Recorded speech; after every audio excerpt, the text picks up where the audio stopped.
Le preuve qu'une relation est mauvaise. 1. La relation t'éloigne de Dieu. Signe clair, tu pries moins. Tu ne jeûnes plus. Tu caches ta relation à ton église ou à ton responsable spirituel. Matthieu 6, verset 33. Preuve de mauvais choix. Que faire? Suspendre la relation. Revenir à Dieu en priorité. Si la personne refuse Dieu, rompre. 2. Tu vis dans la confusion permanente. Signe. Un jour tu es sûr, le lendemain tu doutes. Tu pleures plus que tu ne souris. 1 Corinthiens 14, verset 33. Dieu ne guide jamais par la confusion. Que faire? Mettre la relation à l'épreuve du silence et de la prière. Si la confusion persiste, rompre. 3. Tu dois te trahir pour que la relation fonctionne. Signe. Tu changes ta personnalité. Tu acceptes ce que tu rejetais avant. Tu fais des compromis spirituels. Romains 12, verset 2. Ce n'est pas de l'amour, c'est de la perte d'identité. Que faire? Poser des limites claires. S'il ou elle te demande encore de te renier, rompre. 4. La relation est basée sur la peur. Signe.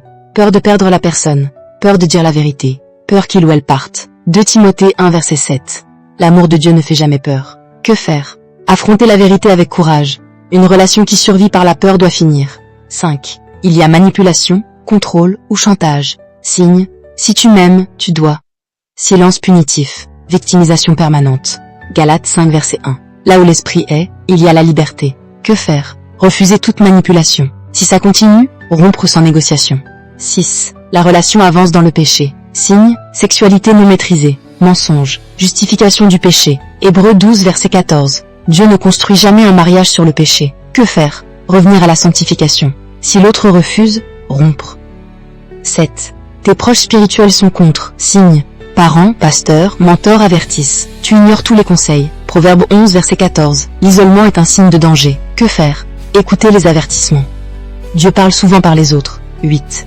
La relation t'affaiblit au lieu de te bâtir. Signe. Tu te sens petite, inutile, incapable. Ton estime de toi diminue. Proverbe 4, verset 23. L'amour édifie, il ne détruit pas. Que faire? Restaurer ton identité en Christ. Quitter ce qui t'éteint. 9. Tu espères que le mariage va changer la personne. Signe. Après le mariage ça ira. Quand il ou elle m'aimera plus. Galates 6, verset 7. Le mariage ne transforme personne. Que faire? Regarder la réalité actuelle. Ne pas épouser un potentiel. 10. Tu sais au fond que ce n'est pas Dieu. Signe final. Paix absente. Conviction intérieure ignorée. Colossiens 3, verset 15. Dieu parle par la paix. Que faire? Obéir avant qu'il ne soit trop tard. Mieux vaut une douleur aujourd'hui qu'une destruction demain. Que faire si tu as déjà fait un mauvais choix? Si la relation n'est pas encore un mariage, rompre avec sagesse et fermeté. Couper les attaches émotionnelles. Guérir avant de recommencer. Si la relation est un mariage, rechercher un accompagnement spirituel sérieux. Prier pour la restauration si l'autre coopère. Se protéger en cas de violence ou d'abus. Dieu ne cautionne jamais l'oppression. Toutes les relations ne viennent pas de Dieu.